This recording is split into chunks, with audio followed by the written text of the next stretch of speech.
सबसे पहले तो हमारे जो युग पुरुष हैं माननीय बाबा साहब, उनकी जयंती पे पूरे देशवासियों को बहुत बहुत बधाई। और कहना ये है कि बाबा साहब ने एक व्यवस्था बनाई संविधान के माध्यम से कि देश जो है वो चाहे किसी भी समाज का आदमी हो, कहीं ठाकुर हो, पंडित हो, ब्राह्मण हो या शूद्र हो, सब एक सूत्र में एक परिवार की तरीके, देश एक परिवार की तरीके मिलजुल के रहे। और इसीलिए एक व्यवस्था के तहत संविधान का निर्माण हुआ और उसके शिल्पकार जो है आदि पुरुष अमर हो गए हो।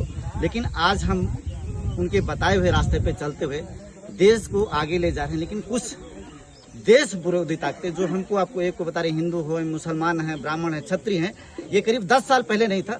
अब ऐसा जहर बोया जा रहा है, इससे हमें सावधान रहने की जरूरत है। और उसके लिए जरूरत है हम शिक्षित हों, तार्किक हों, धार्मिक भी हों, लेकिन पहले हम शिक्षित हों। तो शिक्षा से आपको विमुख किया जा रहा है। संविधान परिवर्तन की बात की जा रही थी बीजेपी के लोगों के द्वारा, संविधान बदलने की बात की जा रही थी, उनकी मंशा फिलहाल साकार नहीं हो पाई। अगर देश को जोड़ के एक सूत्र में बांध के रखना है तो हम लोग को शिक्षित होकर के जो देश हित में काम करे, हमें ऐसे नेताओं का, ऐसे देश में जो निर्माता हमारे, उनका चुनाव करना पड़ेगा, तभी ये पॉसिबिलिटी होगी। नहीं तो हम लोग जो गाँव में यहाँ बचपन में सब हम कोई जातवाद से कोई मतलब नहीं, देख करके एकदम कलेज एकदम खुश हो रहा है। देखिए हम लोग कभी कोई मतलब ही नहीं था, कौन किस जात का क्या कैसे, आज सारे समाज के हम लोग के साथ हैं, एक परिवार था हमारा, कहीं जातवाद का तो दूर दूर तक नामो निशान था नहीं था।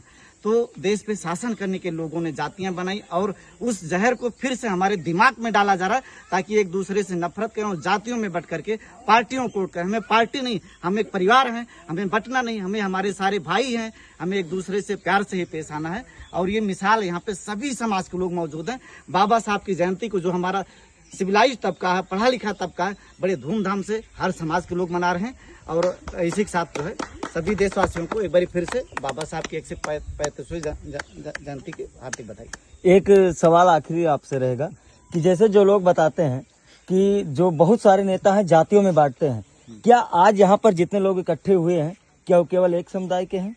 नहीं, यहाँ सर्व समाज के लोग हैं। मतलब देख करके जो बचपन याद आ रहा है, यहाँ सभी लोग एकदम घर की तरीके, कहीं कुछ साई नहीं, जातवाद क्या होती है हम लोग जानते नहीं थे। अब तो हमें लगता है कि 10-12 साल से क्यों ऐसा किया जा रहा है कि कुछ समझ में नहीं आ रहा। यहाँ पे सारे लोग हैं, मित्र हैं, परिवार है, घर, कभी महसूस नहीं किया। ये 10-12 साल से जब से बीजेपी के लोग आए, जहर बो करके जो है लोगों को अलग कर हैं। उनके दिमाग में तुम ब्राह्मण हो, वो मुसलमान है, ये क्षत्रिय हैं, ये पासी हैं, ये चमार, ऐसी चीजें डाल रहे हैं जो देश को तोड़ने के लिए काम कर रहे हैं, सिर्फ अपनी राजनीति को जो है राजनीतिक रोटियां सेकने के लिए। ये सही नहीं। देश के लोग जो है समझदार हैं और वहाँ पे विकास की बात होनी चाहिए, शिक्षा की बात होनी चाहिए, धर्म की बात करो, वो भी एक हिंदू धर्म का पार्ट है।